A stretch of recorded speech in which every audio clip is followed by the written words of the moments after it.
Hello, everybody. Thank you so much for joining us. I'm Samantha, and I'm in client services here at the Retirement Group, and I moderate these weekly webinars. In just a moment, we're going to be joined by one of our senior advisors, Patrick Ray, who's going to be speaking to you Verizon employees about some tax tactics that you could potentially use to boost your savings in retirement.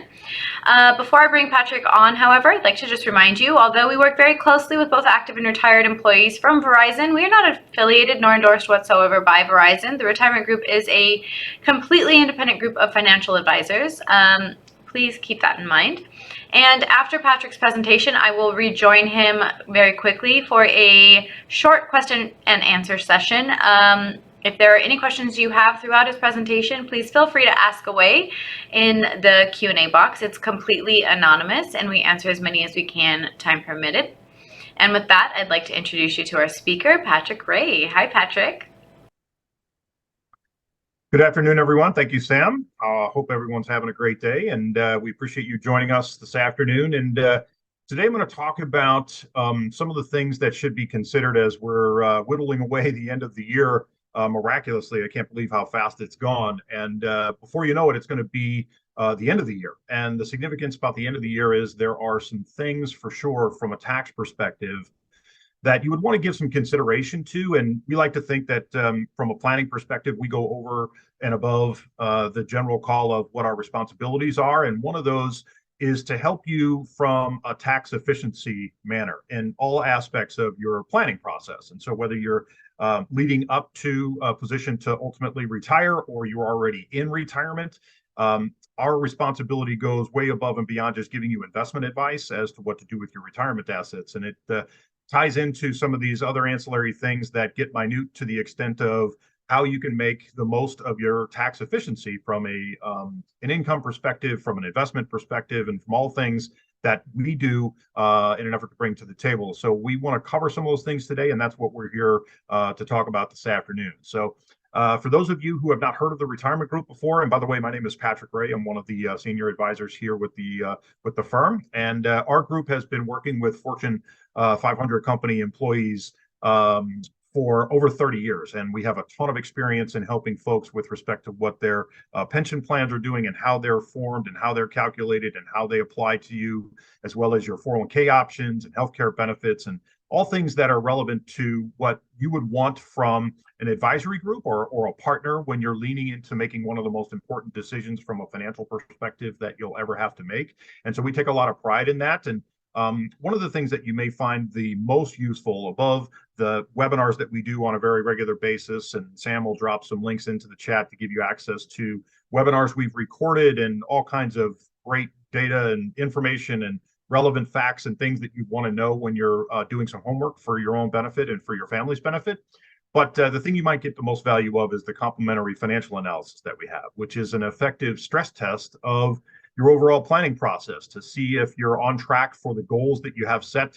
And if you don't have any goals, we can help you develop some of those to make sure that you're in line to check the boxes to see if and when you need to retire or when might be the most advantageous date to consider retiring from all aspects of the planning process. And so that's what we're here to help you with. And I'll give you a way to get in touch with us at the end of the workshop in an effort to allow you to reach out to us in the event that you're open to doing that. If you're not following us on our LinkedIn page, I encourage you to do that. We have a update on a lot of levels at LinkedIn with respect to the new presentations that we have and all the data that comes out and anything that we have that's relevant to a specific scenario that you have that might apply to you. So we encourage you to scan this QR code and take a picture of that so you can follow us on our LinkedIn page in the event that you're not already doing so. So today we're going to talk about some of the things that I consider or we talk about as key questions or things that you want to be thinking about, right? Like, for example, what about the current year is different than previous years from a planning perspective, right? What kind of life events, if anything, have changed? Have you gotten married? Unfortunately, did you get divorced? Have you had children? Maybe you've had grandchildren. Maybe there's people that have come into or out of favor from a beneficiary perspective. For example, this happens frequently where if you don't have a spouse and you label your siblings as beneficiaries, maybe you lost a sibling, unfortunately, or maybe you have come out of one of those siblings have come out of favor with you and you don't want to include them in your planning process any longer. These are all things that you want to consider if you're not already doing so with respect to the big picture of the planning process for sure, because it gives you a more up-to-date version of what's best for you and your family specifically. And I can't tell you over the 25 years that I've been in the business to see how often things go unchanged because someone's not, considering some of the things that I'm referring to. Like they got divorced 10 years ago and their ex wife is still on the beneficiary line for their 401k, for example. So make sure you consider that for sure as one of the couple of key questions that we talk about. Another thing to consider is if you have a perfect scenario from a planning perspective, you would have money equally in IRA funds, Roth IRA funds, and after-tax funds or individual retail accounts. And the reason is because then when you ultimately go to lean on these particular portions of monies to pull cash from an income perspective, you can manipulate to the best degree you can your tax situation. And so from a tax perspective, it's pretty simple on the IRA side. Whatever you remove obviously is income taxable to you, assuming that you're over the age of 59 and a half, then there's no penalties involved. If you remove money from a Roth IRA, obviously that is tax-free to you, assuming that in some cases you've checked the box that says you've held them for at least 5 years and you're over 59 and a half as well. But from an individual perspective, you might find that you have stocks in different accounts, or maybe you inherited some funds from your folks when they passed away, and it's just in an ordinary brokerage account. And so there are certainly some benefits to analyzing this pool of money for sure on an annual basis because of the potential capital gains, losses from sales, or tax harvesting that you could consider. And these things are all relevant to that particular portion of money. And in addition to that, there are also relevant facts related to your traditional IRAs and potentially converting some of those either from a traditional IRA and or a 401k into a Roth IRA. And so you would obtain tax-free growth once you got past the taxation part of what is required to do so. And so that should obviously be considered as one of the key questions that you ask yourself on an annual basis as well. And then maybe over and above the general thoughts of making sure that you and your spouse are well cared for and that your children potentially are in fine shape, assuming that they're going to be part of your planning process. Over and above that, are you charitably inclined? And if so, have you considered or done anything about the planning process of getting some or part of your funds or a lot of your funds, or in some cases, all of your funds, to a charitable organization of some front or of some sort? So these are all things that are certainly key questions that we talk to our folks about on a regular basis, and we want to make sure that you're doing just that and considering that. So we're going to talk a little bit about the Secure Act 2.0, which is an updated version. And so I'm going to cover some of the bullet points of that particular update, as well as we're going to talk about the tax brackets and specifically how this may apply to some of the considerations that you would want to give yourself or your family on an annual basis. And this might be one of the most relevant quotes that I've ever heard, which is, the art is not making the money, but it's in keeping what you make. So from that, it obviously correlates to a lot of concerns. And one of these is a most recent update on what they call the Secure Act of 2.0. And there's a ton of caveats to this particular Secure Act, some of which may not even apply to some of you or many of you in some cases. And so the reality is the biggest one was the RMD positions, where they allowed you to consider or have to start your RMDs, which are required minimum distributions from your IRAs. And those are mandatory to take, where the age in the past used to be 70 and a half. They had moved that to 72. And in December of this past year, they moved that to 73, with the expectation that if you don't turn 75 before 2033, the age is then 75. And so this just gives you a chance to defer monies that you would otherwise have to take from your IRAs and potentially pay tax on them. But as you can tell, part of the theme of what we have to talk about is there may be some reasons to consider potentially getting a conversion of some of those IRA funds into Roth monies so that it later reduces the amount of money that you're required to take from an RMD perspective. And so part of the Secure Act had a lot to do with other caveats that may or may not be relevant, such as reduction of RMD excise tax, the RMDs that aren't required from your Roth 401ks any longer, higher limits and looser restrictions on qualified charitable distributions from your IRAs, They raised the catch-up contributions. They've addressed the Roth version of matching contributions if you have a Roth option in your 401k. They give more exclusive options for part-time employees to protect and save themselves from retirement. If you're working into your 70s now, there's different stipulations on when you're required to pull your RMDs out, and if you can contribute to your retirement accounts that weren't as flexible as they are now. And maybe something that goes by the wayside if you happen to have children who ended up not using all of your 529 money that you had set aside for them, that you can move those monies into a Roth IRA for them. And so that's a pretty relevant topic for sure to talk about. So there's many aspects of this Secure Act of 2.0 that certainly are of relevant topics in some form or fashion. But from a tax perspective on the income brackets, some of you may not know that the income system, the tax brackets that we have, it's a tiered system. Okay. And so depending on if you're single or if you're married with filing joint or head of household or separate returns, would dictate what tax bracket your income is going to ultimately fall into. And you can see that, for example, on the single side, where the 10% bracket is up to $11,000, but then from $11,000 through $44,725, you would fall in the 12% bracket. And then from 44,725, you would fall into the 22% bracket all the way up to 95,375.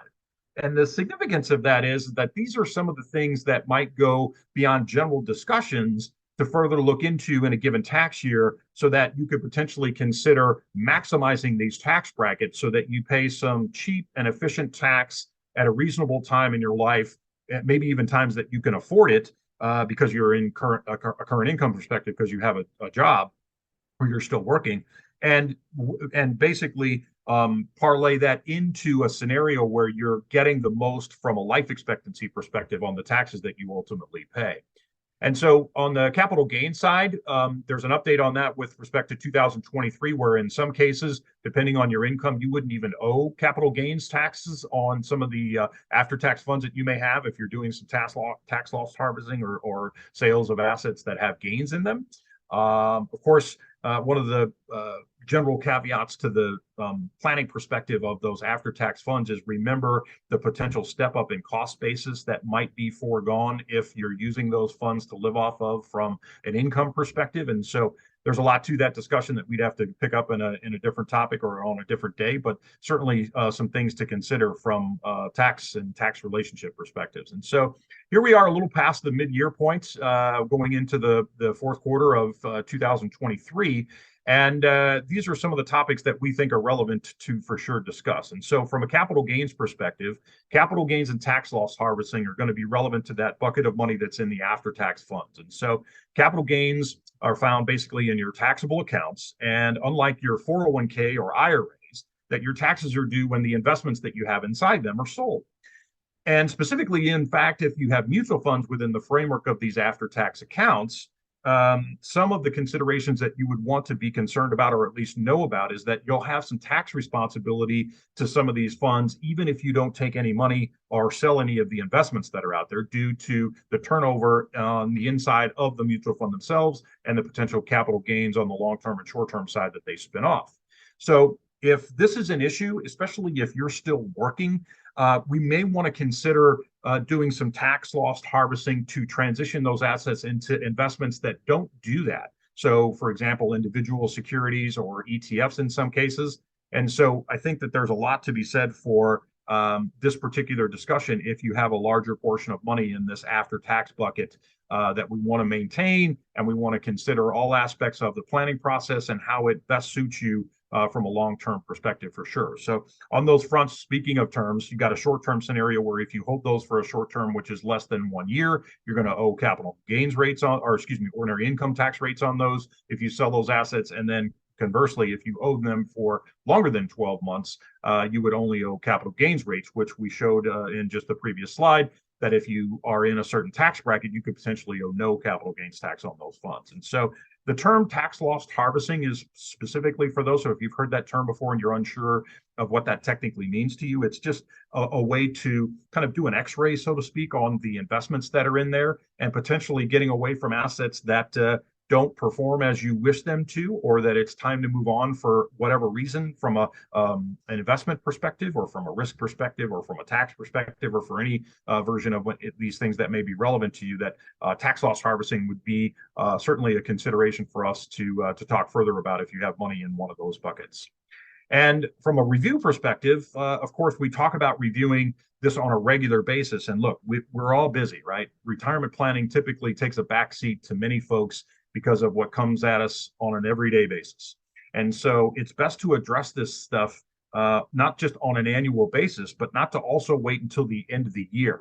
Now, specifically from my practices perspective, we do most of December using that day, that month, to do minimum distributions, beneficiary distributions, Roth conversions, and typical tax planning for our clients, so that we give them the best advice, but we don't let the end of the tax year go by so that you might miss an opportunity that would require you to do something within a given tax year because you thought maybe you could get by with doing it before April 15th of the following year. And so be careful about making this mistake where you postpone these decisions, or this review, for example, where you're not giving yourself enough time to create the actual function of selling some investments if you need to, or taking a distribution when you need to, or considering a conversion when you need to, all because your year-to-date income could be considered. And so, of course, the later in the year that you wait for this particular discussion, the more accurate your scenario will be, because you will have known what had come into the household from an income perspective if you do it in November, for example, or December, as opposed to saying let's do it in June or July, not knowing what the next 6 months holds in the given tax year. So certainly you might want to consider waiting for any planned withdrawals, for example, or conversions, and all of that kind of stuff, because the sizable conversion or sizable withdrawal that you may consider might actually put you in the next tax bracket. And so, as an example, this is what it looks like if you've got a married filing jointly couple with $100,000 of income. Their income is taxed at the 12% rate, and this is given based on the standard deductions. And if this person wanted to take a $40,000 withdrawal from their 401k, for example, because they wanted to buy a piece of property, or they wanted to pay some bills, or they wanted to help out a family member, or whatever, this would cause this person to move about almost $23,000 of money into the 22% bracket because of the tiered tax system. And so their effective tax rate on this scenario is close to 18%. Because you got 12% given on the first $17,150, and then the rest of it falls in the 22% tax bracket of over 22,000. So something to consider for this person as a prime example of what we would do as a review is to say, hey, listen, we know you need the money, but if you spread this out between 2 different tax years, frankly, you could do this within 1 week if you wait until the last week of December to make a distribution of half the money you need, and then wait 1 week later and do the distribution on another week, which falls into the tax year of 2024, as an example. You would have $20,000 of this money at the 12% bracket, and then only 2,800 of it or so in the next highest bracket, for a marginal rate of 13.5% roughly, as opposed to 17.5%. So this is just one of many examples that we could run through with respect to what would be the most tax efficient thing for you to do. So it goes beyond just trying to maximize your investment returns and minimize your overall risk and maximize your ultimate income, but it also has to do with minimizing what you send to the IRS over your lifetime. And so sometimes that costs you some money in the short term to take advantage of what might be best for you and your family over the long term. Now, on the 401k contributions, things that you're doing while you're still working, another thing to consider as far as what goes on the list of things to contribute to on an annual basis, for sure. Obviously, you're participating in your 401ks. Hopefully you are. If you're not, absolutely stop what you're doing to do what you can to start contributing to your 401ks, especially if your employer obviously offers a match of some sort. But one of the questions you might want to ask yourself when you're doing an annual review, as an example, is, are you putting the distributions, or excuse me, are you putting your contributions into the right locations? So you have a pre-tax options. Some of you have a Roth 401k option. Some of you have after taxes options. And so depending on your household and your income situation and what you might consider to convert of outside IRAs to Roth IRAs and so forth might help you dictate which one of these pools of money you should be participating in from a contribution perspective inside your 401k. Of course, that has to do with what your company is matching and how they match your funds, and if you're maximizing your contributions, and whatever you do, does it affect your 401k match from your company's perspective? And many of you don't know that, assuming that your plan allows this, and some plans do and some plans don't, but most plans are pretty flexible. And in giving that flexibility, it gives you a chance to save under 50-year-old folks up to 66,000 a year, and if you're over age 50, you can save up to 73,500 a year. I've had a few people able to do this because they have a spouse that's still working and they can live off of one of the salaries that were brought into the household, and it just gives them a way to catch up in case you fell behind because you put some kids through college, and maybe you suffered a relationship issue and you went through a divorce, and this cost you a significant amount of kickback on your ability to save for your future retirement. These are all things to consider, obviously, if in the event that you're trying to maximize things from a big picture or a broad perspective as to how to do it. And so the IRS gives you these limits, assuming that your plan allows you to do that. And so we get asked this question all the time: should you consider, or can you convert your IRAs to a Roth IRAs? Basically, what this means is that you're going to absorb some tax today to put your money in a position to grow tax-free going forward until the time that you may need them.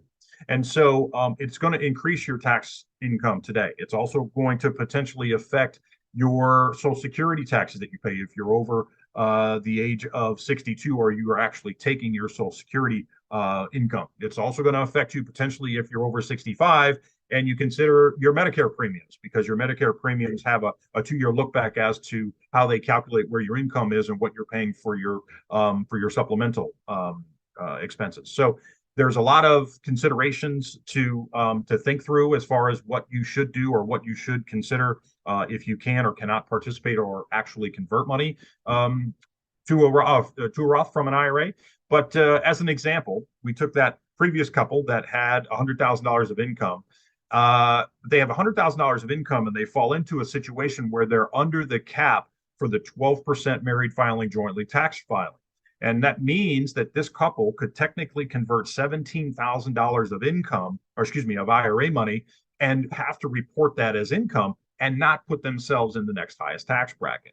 And so that allows them to take that portion of money and allow it to grow tax-free, assuming that they do both wait till 59 and a half or older and a 5-year window with respect to before they withdraw money from that account.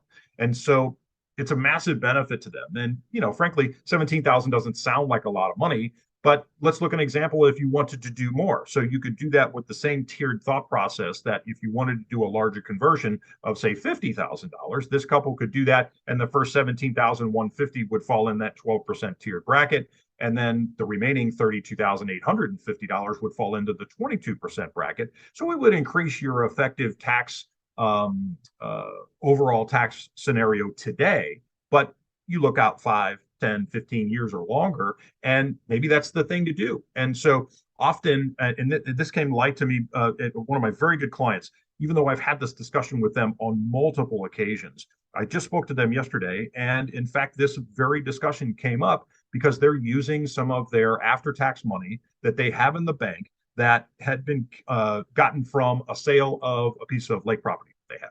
And so because of this sale of property, they had money in the bank and they just thought, oh, well, it's accessible. I won't have to take any money out of my IRAs and pay taxes. Even though we've talked about this on a number of occasions and reviews, that it does make some sense to fill up these cheaper and lower income brackets with taxable income, because it allows you to pay some cheap tax on the money. And ultimately, as we all know, your IRAs and your qualified plan monies and your pension funds, these are tax time bombs in an effective world, right? So eventually, you're going to owe some tax on this bucket of money. And so the more you consider today as what is efficient, even 17,000 this year and 17,000 next year. I mean, if you do that 10 years in a row, that's $170,000 you removed from taxable scenarios and put them into a tax-free environment. So it may make a lot of sense to do that. So as a quick summary, be sure to review your tax situation on an annual basis, right? I know we're busy. Everyone is busy. Life comes at us very quickly. And so there's a lot of things to consider. And oftentimes retirement planning takes a back seat. But you need to do this on an annual basis for sure. So you need to consider strategy adjustments based on life events and things that I talked about earlier. If you had a life event of a child or a grandchild being born, if you went through a marriage or a divorce, or you lost a loved one because of a tragic scenario and they suffered an untimely death, all of these things should be considered with respect to how you set up your taxes and where you get your income from and what your beneficiary scenarios look like and all these things, right? Also, don't wait until April 15th because you might have lost some of the benefits because they needed to be done prior to December 31st of the previous tax year. So be careful about waiting until and putting this decision off until the following year on an April 15th kind of thought process.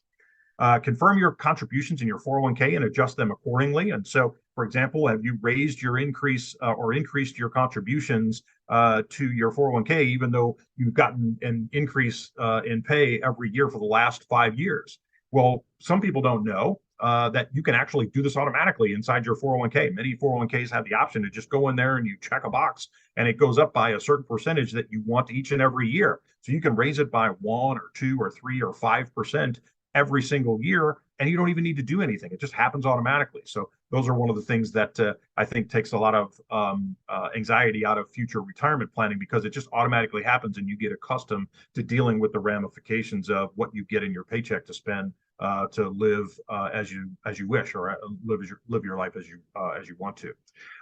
Also, which of the options make sense, right? The pre-tax, post-tax, or Roth options in the event that you have them. And then does it make some sense to pay some cheaper tax today? Like I said, that example that we talked about with a married couple with $100,000 of income, it makes some sense to convert some money for them, even though they might not even think about it because, you know, they're in the 12% bracket. It's a cheap tax bracket and they don't want to take any money out of their IRAs or qualified plan funds in order to do that. So all things to consider for sure. And so if you haven't had a plan, it's normal because 74% of the people over the age of 50 do not have a written financial plan. And that's what allows me and all of my teammates to have a job. And so we encourage you because it's free to do to schedule some time with us. And we're delighted to help you in the event that you're looking for a partner in retirement. Okay. You can reach out to us at info@theretirementgroup.com. That's an email address. You can send us an email and we're delighted to answer as many questions as we can. Or connect with you. You can also call our 800 number, which is 800-900-5867. You can schedule time to visit with one of us if you take a picture of the QR code on the left, and it gives you access to our calendar where you can pick a time that's convenient for you, and we're happy to chat with you on that time frame. Or you can also take a picture of the link or the LinkedIn page that I shared with you earlier, which is where we have a lot of up-to-date and current information that are could be relevant for you and your family. So we encourage you to do that as well. And with that, what I'll do is I'll turn the presentation back over to Sam to confirm if we have any questions before we let you go for the afternoon. Sam? Hey, Patrick. Yes, in an effort to keep this short, we're just going to do a couple of the questions that we received. Okay. I did put a link into the chat. Feel free to book an appointment with Patrick after this webinar if you'd like to speak to him further about anything. Number one, Patrick, does it make sense to use my RMD to fund charitable donations if I don't need the money for living expenses? Very good question. I suppose the answer is it depends technically, but as a real life example, one of my very best clients does this very thing. It was important to them to give money to their local church where they're an active member and participant in. And what they did was, what we do is we take their minimum distributions every year and we use that money to fund a life insurance policy that is designed to only pay a death benefit to the church, who's the primary beneficiary, pays the benefit to the church after both spouses are gone. And so that is referred to as a second to die policy. So this is one of many things that you could consider with respect to not just how to efficiently use your RMD monies that you may not otherwise need for income, as well as check the box that says I want to do something that's not only charitable, but important to myself and my family. That's a prime example of what you could absolutely do. So the answer to the question is yes, you could absolutely do that. Unfortunately, there's no way to get around the taxation part of it with respect to what you take out if you do that particular thing, where you're just going to pay some income tax on your minimum distribution and then use the balance of what's ever left. And you could put that in the scenario that I referred to as a second to die option to have a tax-free benefit given to whomever you wish. You could also use a donor advised fund in an effort to do that. You could also give that money, obviously, directly to a charity if you choose. So yeah, the answer is yes, you could do that. And there's other ways to consider doing something similar. Thank you. Okay, last one, Patrick. How would gifting IRA assets to an heir affect my tax strategy?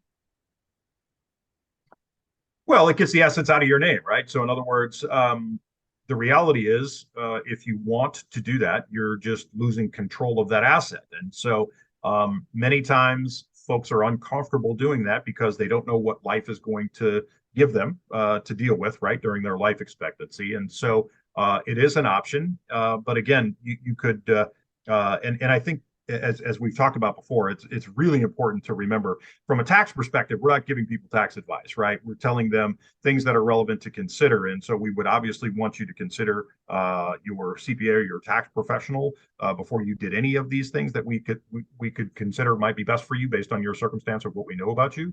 But from a giving perspective, you could obviously do that, right?